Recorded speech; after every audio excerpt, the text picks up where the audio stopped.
こんにちは、インドカレー主婦です。今日の主役はこのレモン。酸っぱくて夏になると無性に食べたくなるレモンのアチャールを作ります。結構美味しいんですよ。インドのレモンは小さくて、まるで日本で見かけるライムのようなのですが、インド人夫曰く、インドのはライムじゃなくてレモンだ、とのこと。なので、インドのレモンに比べると皮厚め水分多めですが、日本のスーパーマーケットで手に入りやすい、こちらのレモンを使って漬けています。今回のアチャールの漬け方は、多少スパイスの配合は違えど、一番ベーシックで昔からあるインドのアチャールの漬け方です。こちらのレシピは夫のお姉さんから教えてもらったレシピです。生の青唐辛子など他の食材でも応用して漬けられる方法なので、アチャール好きな方は覚えておくと便利ですよ。簡単にお伝えすると、漬ける具にスパイスと塩を混ぜ込んで瓶に詰め、一度加熱処理して冷めたマスタードオイルを瓶に流し込むという方法です。では、早速作っていきましょう。今回はレモン4個を使用します。レモンの皮は実際には食べないのですが、皮ごと漬けるのできれいに洗い、水気を拭き取っておきます。カットは食べやすい大きさに8等分にカットします。この時表面に見える種は取り除いておきましょう。全部カットが終わったら、塩小さじ 2.5 杯を入れ、全体になじませます。塩多めもつけるポイントです。塩をなじませている間に、アチャール用のスパイスを準備しましょう。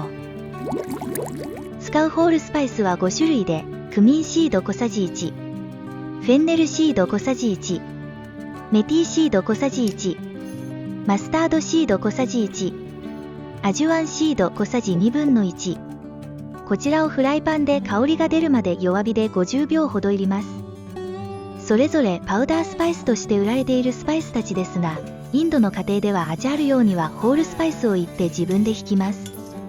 昔はパウダースパイスがなかったからという説もありますが、自分で煎ってひくと香りも味も比べ物にならないくらいとても良いです。皆様にも一度その香りを嗅いでほしいなぁと密かに思っております。また、ひく作業ですが、電動のミルよりも手動でひく方が美味しく感じる気がします。昔ながらのやり方も良いですよね。次に、きれいに洗ったフライパンにマスタードオイルを 180cc ほど入れ、一度油に火を通します。油にしっかり火が通ったら、火を止めて冷まします。油を冷ましている間に、先ほどのレモンにスパイスを混ぜていきましょう。まずは、ターメリックパウダー小さじ1/2。続いて、レッドチリパウダー小さじ 1.5。そして、先ほど作った特製スパイスを混ぜます。きれいなスプーンでスパイスが全体に行き渡るようによく混ぜてくださいね。よく混ざったら、煮沸消毒をした清潔な瓶にこのレモンたちを詰めていきます。この工程が一番アチャール作りで好きな時間です。美味しく浸かりますように。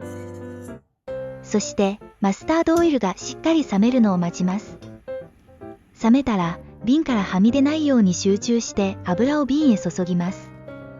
だいたいレモンの7割ぐらいまで油で浸かっていれば、数日後にはレモンの果実自体のかさが減り、レモンの果汁も出てきてちょうど良くなるので、今の段階では瓶を回して全体に油を触れさせれば OK です。あとは保存です。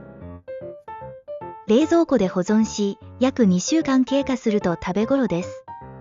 時々瓶を振ったりして全体が混ざるようにしてあげてくださいね。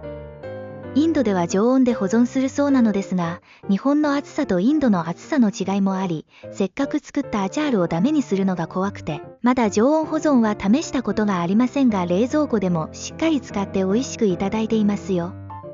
ここで浸かる経過をどうぞご覧ください。1週間後。だいぶスパイスは馴染んでいますが、まだレモンが浸かりきっていません。2週間後。いい感じです。アチャールになってきています。1週間ですと、まだ味がいまいち調和されていないので2週間ハマってみてくださいね。これで爽やかでやみつきになる味のレモンのアチャール作りは完成です。最後に保存期間ですが、我が家では約3ヶ月間で冷蔵庫保存して食べきっています。このレシピが誰かの新しい味の発見になれば幸いです。今回も最後までご視聴くださり、ありがとうございました。チャンネル登録、高評価、コメント、どうぞよろしくお願いします。では、また次回の動画でお会いしましょう。フィルミレンゲージ。